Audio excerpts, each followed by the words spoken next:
Friends எல்லாரும் எப்படி இருக்கீங்க? நல்லா இருக்கீங்களா? பாருங்கள், ஆட்டா வந்து உப்பும் தண்ணியுமே போட்டு பிணைஞ்சி வச்சுருக்கேன். பாருங்கள் எப்படி இருக்குன்னு உங்களுக்கு ரொட்டி போட்டு காமிக்கிறேன். இப்போ பாருங்கள், மாவு போட்டு இந்த இப்படி பிணைஞ்சி தேய்ச்சிடணும். எதுவுமே போடலாம், உப்பும் தண்ணியும் மட்டும்தான் போட்டிருக்கேன். சோடா, பால், எண்ணெய் எதையுமே சேர்க்கல. பாருங்கள் எப்படி பிணைஞ்சி வச்சுருக்கேன்னு. இப்படி தேய்ச்சிட்டு இந்த மாதிரி போட்டுறணும். போட்டு வந்து ஸ்டவ்வை ஸ்பீடாக வைங்க. திருப்பி போட்டுட்டு இந்த மாதிரி வந்த பிறகு இப்போ இந்த மாதிரி வந்துடணும். இப்போ பாருங்கள், ஸ்டவ்வை ஸ்பீடாக வச்சிடுறேன். ரொம்ப சாதாரணமாக தேய்ச்சா போதும், ரொம்ப மாவு போட்டு தேய்க்க வேண்டாம். இந்த பாருங்கள், ரொட்டி பாருங்கள், இந்த போட்டேன் பாருங்கள். இப்போ இப்படி இருக்கும்போது நம்ம திருப்பி போட்டுறணும்.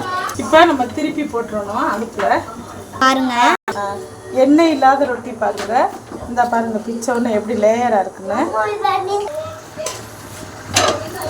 நல்லா குக்கரில் கத்திரிக்காய், பீக்கங்காய், உருளைக்கிழங்கு போட்டு ஒரு கிரேவி வச்சுருக்கேன் பாருங்க. சூப்பராக இருக்கும். ஓகே ஃப்ரெண்ட்ஸ், எங்கள் சேனல் பிடிச்சிருந்தா சப்ஸ்கிரைப் பண்ணுங்கள், லைக் பண்ணுங்கள், பெல் ஐகானை கிளிக் பண்ணுங்கள். சப்பாத்திங்க இன்னைக்கு கிரேவி தான் எங்களோட நைட்டு டின்னர். ஓகே, பாய்.